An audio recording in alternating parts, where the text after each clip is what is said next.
আসসালামু আলাইকুম viewers, learning hero BD YouTube চ্যানেলের পক্ষ থেকে আমি সাথে আছি আমিরুল। আজকের টিউটোরিয়ালে আমি আপনাদেরকে দেখাবো খুবই গুরুত্বপূর্ণ একটা বিষয়।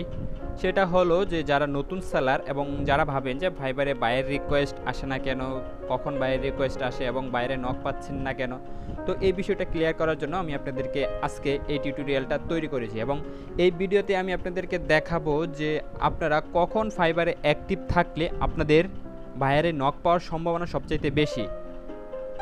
অনেকেই বলে যে সারাক্ষণ ফাইবারে অ্যাক্টিভ থাকতে হয়, বাট আমি আপনাদেরকে বলবো যে আপনাদের সারাক্ষণ অ্যাক্টিভ থাকার প্রয়োজন নেই। জাস্ট কিছু কিছু সময় আপনি ফাইবারে অ্যাক্টিভ থাকবেন এবং সেই সময়গুলো আমি আপনাদেরকে দেখাবো। তো চলুন ভিডিওটা শুরু করি।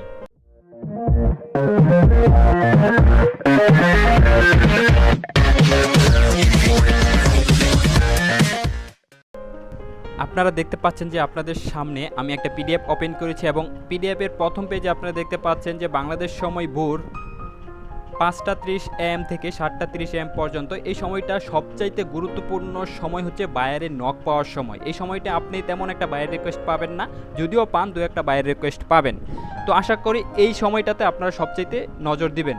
তো তারপর দ্বিতীয় নাম্বার পেজে আপনারা দেখতে পাচ্ছেন যে বাংলাদেশ সময় 11টা 30 AM থেকে 1টা PM পর্যন্ত এই সময়টা হচ্ছে বায়ার রিকোয়েস্ট পাওয়ার জন্য সবচাইতে ইম্পর্টেন্ট এবং সবচাইতে বেশি বায়ার রিকোয়েস্ট পাওয়া যায়। তো এই সময়টাতে আপনারা অ্যাক্টিভ থাকার চেষ্টা করবেন।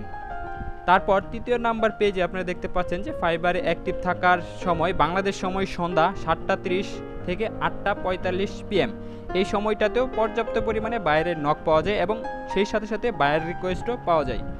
এই তিনটা সময় আপনারা সাধারণত অ্যাক্টিভ থাকার চেষ্টা করবেন এবং বাকি সময়গুলো আপনারা যার পার্সোনাল কাজ আছে সবগুলো করার চেষ্টা করবেন এবং যদি না থাকে পার্সোনাল কাজ সেক্ষেত্রে আপনারা ঘুমানোর চেষ্টা করবেন। আশা করি আপনাদেরকে বায়ার রিকোয়েস্ট পাওয়ার এবং বায়ারের নক পাওয়ার কখন অ্যাক্টিভ থাকবেন সেই বিষয়ে পর্যাপ্ত ধারণা দিতে পেরেছি। আপনি জাস্ট সাধারণত 15 দিন অ্যাক্টিভ থাকার চেষ্টা করেন এবং এর ফলাফল আপনি নিজেই দেখতে পারবেন। তো ভিউয়ার্স, সবাই ভালো থাকবেন, সুস্থ থাকবেন, দেখা হবে পরবর্তী কোনো টিউটোরিয়ালে।